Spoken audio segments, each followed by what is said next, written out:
Yeah.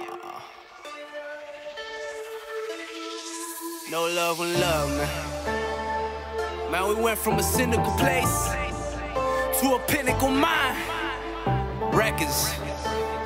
Yeah. Queens. Get your mind right, what? Tired of it all. Freedom in life, divided by a wall. Thoughts crawling up my spine like rock climbers. Every day I meet somebody new, like Alzheimer's, like the KKK. Don't get caught in the crossfire, bitch. I'm reaching for the spot that got your boss fired. I ain't playing, I'm saying I'm super sane now. When I die, who the fuck they gon' be blaming now? And though life is lifeless, at times you might get asphyxiated by it, like a bitch in a tight dress with 6-inch heels, seductive to the core. She forget any more money. Alright, the way I got the name is funny because I had an ex that put me under her phone book as No Love. And when I seen that name for the first time, I fell in love with it. I was like, damn, that name was hard. But she had it the regular way, the N-O space L-O-V. I spell it with the K because that's just like to represent knowledge, overload. You know what I'm saying? If you put it together. So that's how I got that shit. But I'm promising the flesh, I'm tired of it all. Freedom in life, divided by a wall. My nigga. My brother was into real estate. He got himself a house. Me and my mom went to go fix that shit up. When we went over there, we found a keyboard. I was a jitterbug. I fell in love with it. I started playing with it. And I ended up just doing music since that day. I was probably about 14. That's when I got into that shit. That's some shit I don't care to explain. I'm doing me, she doing her. Put us together, fair exchange. It's funny because I got introduced to the hip-hop game late. The first rapper I heard was 50 Cent. You feel me? I'm a 90s baby, and I ended up listening to rap when I, like, shit, 2002, 3 type shit. You know what I'm saying? So I ended up kind of listening to it late. I came up listening to metal and shit. My rap influences, or my influences period, is like Red Hot Chili Peppers. If you listen to any shit they do, you could rap to it. That's my shit.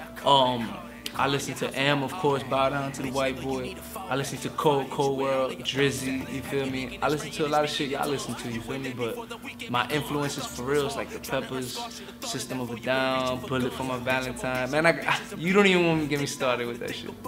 With all my influences. So, that's what it is. Man, that shit so therapeutic. Goddamn. Niggas need bitches with bitches, and bitches want niggas with money. Caesar. My nigga Caesar.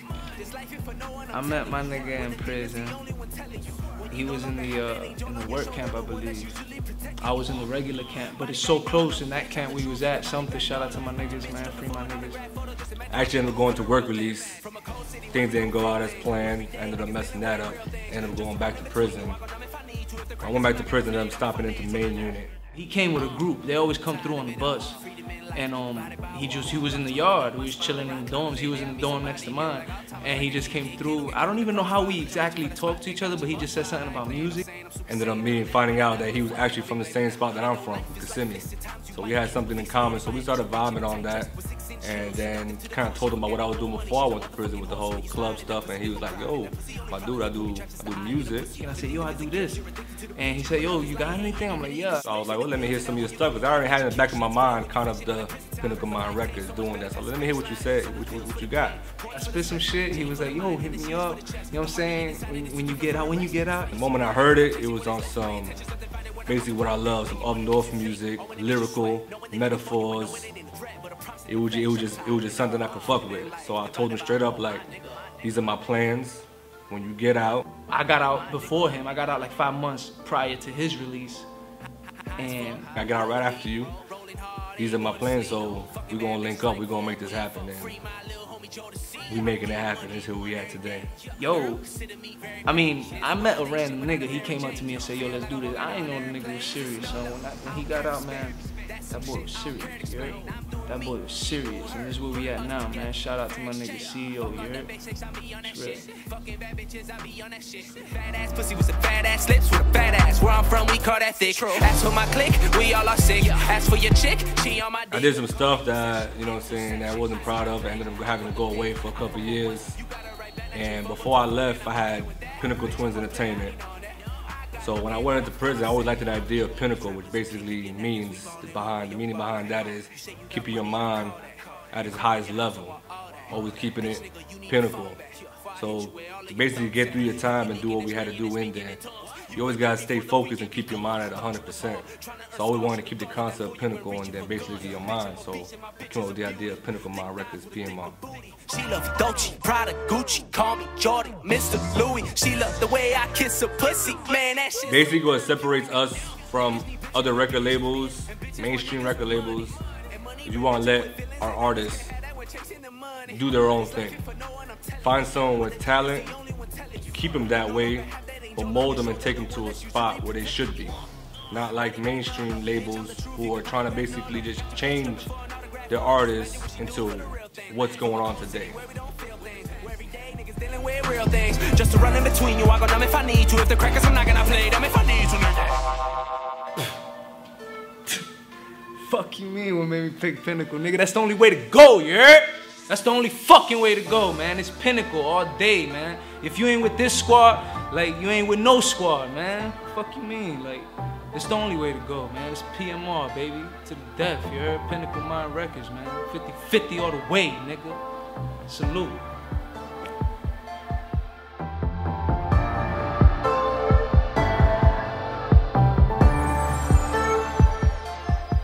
Okay, who I want to shout out? There's very few who I want to shout out because, you know, when you go away, you kind of find out who your real friends are, so there's not really much that I can really shout out except a certain individual that stood by me through my whole time, and I got love for her, always will. Big shout out to the Spot Studio for their part and their participation and basically everything they've done with Pinnacle Mindz Records. So big salute to them, the bros. Basically that's it, you know.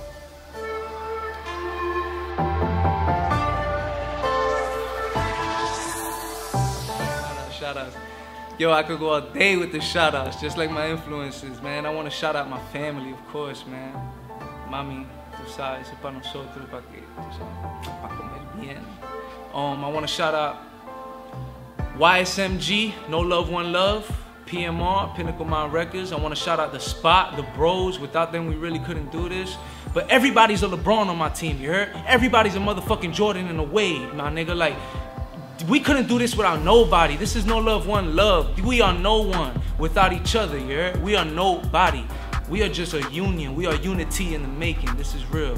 So, all I'm gonna say, man, I gotta shout out Coke Wave, the whole Hollywood team, my nigga Cali. I gotta shout out fucking my nigga Domi locked up, my nigga. I gotta shout out so many niggas. I can't even begin to shout out all the people I got. Man, you already know, Paisa, para toda mi gente de Colombia, representar acá en vivo para ustedes.